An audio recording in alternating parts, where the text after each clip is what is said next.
Hello, so a new Guilty Gear Strive patch dropped, which means a new video where I talk about the changes and how they affect Bedman. To be specific, this video is dedicated to patch 1.48 that landed around August 21st, 2025. This is also the patch where Lucy from Cyberpunk is introduced. Most of the character specific changes are fairly sparse and contain around 3 to 4 changes, with the exception of few. Bedman didn't get a lot of changes this time around, but they still have some major implications that warrant this video.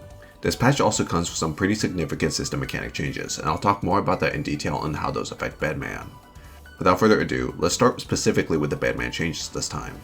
Bomb no longer extends past the corner. In the prior patch, if you released a bomb airborne while the opponent was cornered, you could potentially airball the bomb, and it goes off screen without it ever hitting the opponent. Now, the wall serves as a backboard for the bomb, and it will always stay on screen. This is mostly a quality of life adjustment, but it's a much appreciated one. Bedman's defense modifier changed from 0.82 to 0.85, increasing damage taken. This patch had the goal of reducing the lives of the game's bigger body characters, but Temkin, Goldlewis, and Bedman got their life nerfed to some degree. Naga avoided these because he becomes far squishier when he's in level 2 blood, and the character is just prone to exploding out of zone sometimes. In Season 4, Bedman had the most significant life buff ever seen in the history of this game, so the slight hit was a bit warranted. In practicality, however, this life nerf is very difficult to notice unless you're in a very cutthroat situation. In the last patch, it took around 14 close slashes from Soul to kill Bedman. In this patch, it still takes 14, but you can see the final life differential before the final close slash here. So overall, Bedman's life got nerfed. It's not by a large portion. In my 50 or so ranked games, I think I've actively noticed it around 4 times. Tension gauge is now spent at the very first frame of the startup of the Eye Booger super. For those who don't know, characters are able to preemptively roam and cancel their super right before their super cinematic plays out, which basically allows them to utilize the startup invincibility provided by this, but quickly act afterwards. Faust, Potemkin, and Goldlewis were notorious among using this, but Testament and Bedman were occasional users as well. While it did have value for Bedman, it wasn't that powerful as some of the aforementioned characters. Losing out on this isn't a terribly big deal for him. Needle has an expanded forward hitbox, and the first active frame has increased pushback on block while also launching the opponent backwards on hit now. Let's break this down bit by bit, but first some context is needed. In the prior patch, 2H on block into Needle was either -9 or -11. If you were doing this string on thinner characters, you were -9 because the Needle hit on the second active frame. This also meant that some characters could immediately low profile or reversal in between your 2H and Needle. Characters with slightly wider hurt boxes would not be able to contest a 2H into the Needle block string at all, but gets to deal with the -11 situation. Some egregious examples from the prior patch was Axel always being able to 2K in between Bedman's 2H and Needle, Slayer being able to guarantee 5K punish because he had a very far 5K and was wide enough to have the Needle be -11, and Soul getting a guaranteed 6H punish off a blocking Needle. The really bad situation that 2H into Needle could put Bedman in was part of the reason why 2H was a death sentence at higher level of play. 2H in a malfunction is easily checkable with the opponent fuzzy mashing while guarding, so overall 2H was not very good. The new larger initial hitbox of the Needle, along with its further pushback on block, is designed to address the many inconsistencies with this move. Now, 2H in the Needle is consistently -11 on all characters. Furthermore, the larger pushback causes every easy punish for the sequence to now whiff. You're still really negative, so you're giving up your turn, but in most circumstances you have wiggle room to retreat. The true counter to the sequence that the opponent must go for now is to IB the Needle and proceed with the punish afterwards. Also, do be warned that any early cancels from 2H in the Needle will still put you in an undesirable situation because Bedman still carries a bit of his forward momentum from 2H. I really do not recommend doing point blank Needle other than in the final hit of 2H. Using Needle as if it's some kind of close range shotgun tool is a very easy way to get yourself killed. Now, speaking of shotguns, Bedman's Needle also blasts the opponent away on hit when it connects on the very first active frame. Needle was originally punishable on hit, so this new behavior is a lot more desirable in the circumstance that the opponent closes in the distance when you're trying to zone and accidentally just gets hit. To sound like a broken record, Needle at point blank sucks, so don't go fishing for close range Needles. So far these changes are looking decent, but this isn't fully intended to all just be buffs. There are some nerfs within this change as you dig in deeper. The farther pushback and launch changes the timing of arrow chaining into Needle both on block and on hit. The launch makes it so that the window where the opponent can get juggled from your auto-fired arrow is a lot stricter. Firing a Needle at the traditional early timings where the bomb or chain explosion hit afterwards will result in the opponent flying back, which causes the arrow to whiff entirely, or if they just land and the invulnerability frames of their wake up animation causes the arrow to whiff. To circumvent this, Bedman players will now need to significantly delay their needle right as the error is about to connect to have a desirable timing that accounts for all situations. This comes at the cost of having less time to capitalize off of your error chain. For mid-screen situations, the impact varies. Chain explosion is notoriously difficult to convert off of mid-screen, so even with the prior timings, you won't be able to really continue your pressure with needle after the chain explosion sends them away. If it can be helped, you generally want to route into malfunction anyways.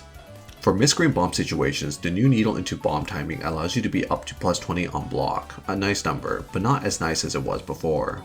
For corner bomb situations, +20 is ample time to continue your pressure with close slash.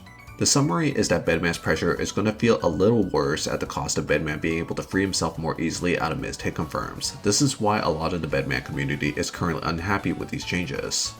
And this is where I'm going to drop my opinion. I think the needle change is fine. Healthy more so, I'd argue. I seldom route into 2H on purpose, but there are moments where I have to, simply because 2H could be a decent callout in some matchups, or against players who like to walk to adjust their spacings. Many Bedman players, including me, also end up routing into 2H off of missed 2S or far slash confirms. The needle pushing back further has already bailed me out of situations more often than I like to admit. The error chaining part will feel bad to many, and I sympathize with them on this, but as much as I hate to say it, a lot of this is skill issue. I'm still adjusting to these timings myself, but for me it's a matter of practice and adapting. In functionality, the mid-screen feels the same for me, and the true reason for this is because the real villain has always been chain explosion.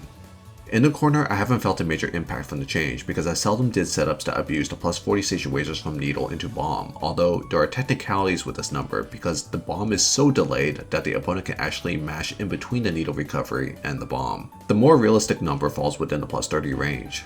But herein lies the point I'm trying to make. Bedman is still so plus off of these situations that it's difficult for the opponent to understand what is fake or real among the existing mental stack at that given moment. The last patch nerfed bombs guard crush by the double digits, and I still end up doing the same setups with the player respecting the frame data that I led them to believe. Even if the opponent can now technically challenge JS after a +20 bomb, the question that needs to be asked is, do you think they'll do this? If so, there's a lot of ways to check the opponent while maintaining your turn. Conditioning is a thing of fighting games, and God forbid Bedman has to participate in this concept. A big thrill of playing Bedman is giving your opponent the illusion that they can squirm and wiggle out of your pressure, just to be checked and sucked back into the vortex. This is still very possible. Delay your needle, everything will be okay.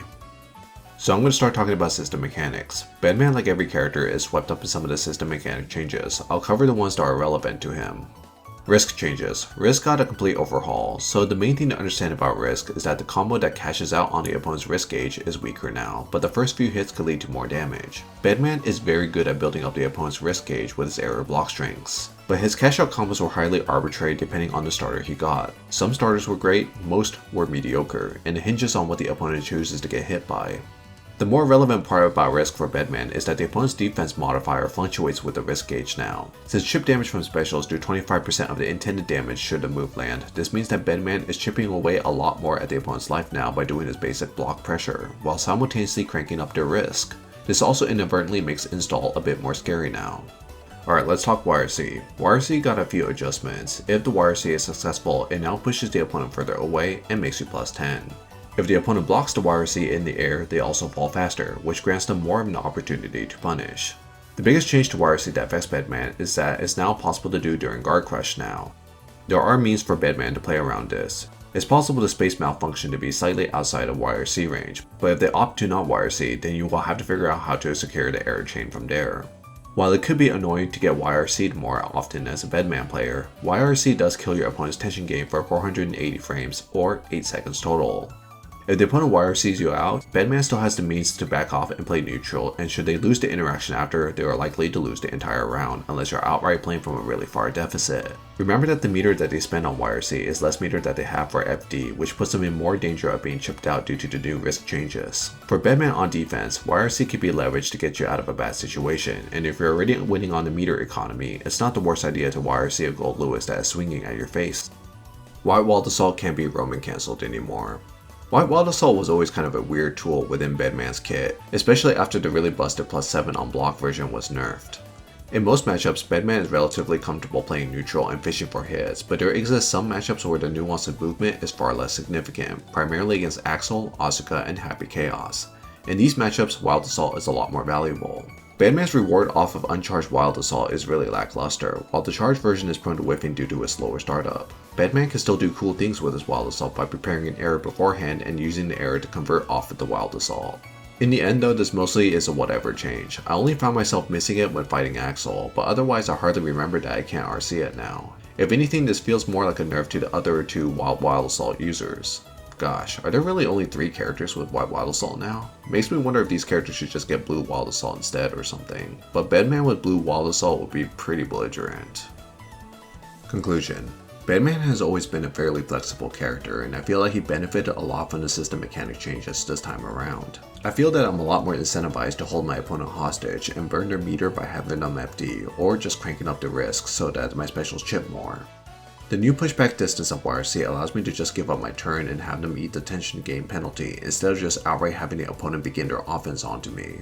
Even before the YRC changes, Bedman was a very easy character to YRC against once the opponent learns the correct points to do so. The biggest contention point is the needle changes, and as I said earlier, I think it's a relatively healthy change among all things. Bomb got nerfed last patch because the situations it created were very uninteractable, and the needle change kind of falls within the same realm. With some very slight adjustments to one's muscle memory, Bedman should largely feel the same. The bigger picture that must be viewed is how Bedman falls within the rest of the characters after they got their adjustments. Bedman's matchups are wildly chaotic because in a prior patch, he had some troublesome matchups against other characters that were regarded to be worse than him, and had surprisingly good matchups against characters that were perceived to be better than him. Regardless, I always felt that Bedman was pretty good in a prior patch, and with a lot of top tiers getting hit like Ramlethal, Johnny, and Gold Lewis, Bedman did indeed get relatively better this patch, never mind the fact that Happy Chaos and Potemkin only got a slap on the wrist. So yeah, decent patch overall. I'm content. Looking forward to Guilty Gear Strive 2.0 where Wild Assault becomes plus 85 and Happy Chaos gets infinite bullets.